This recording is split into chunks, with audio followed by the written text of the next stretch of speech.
தமிழ்நாட்டுக்குள்ள இப்ப வரைக்கும் இந்திய திணிக்கவே முடியல.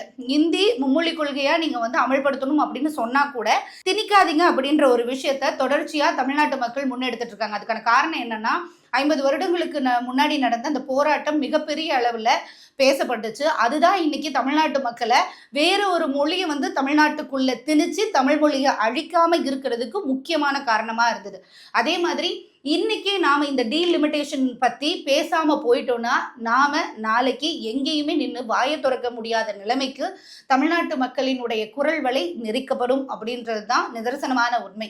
இத ஒரு முறைக்கு 2 முறை அந்த அமெண்ட்மெண்ட் பில்லை எடுத்து பாருங்க. டீலிமிட்டேஷன்ஸ் என்னென்ன சொல்லுதுன்றதை நம்ம தெரிஞ்சுக்க வேண்டிய தேவையும் அவசியமும் இங்க இருக்கு. இன்னைக்கு இதை நம்ம சாதாரணமா கடந்து போயிட்டா ஏற்கனவே தென்னிந்தியாவுக்கு கிடைக்க வேண்டிய நிறைய பெனிஃபிட்ஸ் எப்படி நிறுத்தி வைக்கப்பட்டிருக்கோ அதே மாதிரி அடுத்ததா நம்ம தமிழ்நாட்டினுடைய வளர்ச்சிக்காகவோ இல்லை நம்மளுடைய மாநிலத்தினுடைய வளர்ச்சிக்காகவோ ஏதோ ஒரு விஷயத்தை முன்னெடுக்கிறோம் அப்படின்னா அங்க அந்த குரல் வலை நசுக்கப்படும். அதற்கு ஒரு முக்கிய உதாரணமா முக்கிய காரணமா யார் இருப்பா அப்படின்னு கேட்டீங்கன்னா இன்னைக்கு இருக்க காலகட்டத்தில் சென்ட்ரல் கவர்மெண்ட்ல இருக்க பாஜக அரசு தான் இருக்கு.